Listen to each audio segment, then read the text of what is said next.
হায় হায় হায়, আমার একই সর্বনাশ হলো। বড় ছেলের বিয়েতে একটা কানা করিও পেলাম না। মেজো ছেলে তো লাভ ম্যারেজ করলো। আর ছোট ছেলের বিয়েতে কত আশা করেছিলাম, 10,000 টাকা নগদ নেব, ফ্রিজ নেব, টিভি নেব। আর আমার কত শখ ছিল একটু ফ্রিজের ঠান্ডা জল খাবো। ঠিক আছে, মাথা ঠান্ডা করো। নতুন বউ এসেছে, নিজের চরিত্র তুলে ধরো না। ও বেচারা হয়তো আবার ভাববে এ কোন জঙ্গলে উঠলাম রে বাবা। তুমি থামো।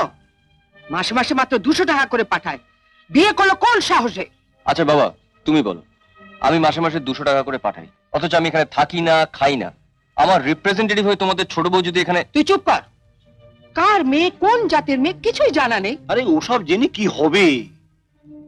তোমাকে বিয়ে করার সময় তো আমি তিথি নক্ষত্র, চন্দ্র সূর্য দেখে এনেছিলাম। কি লাভ হয়েছে বলো?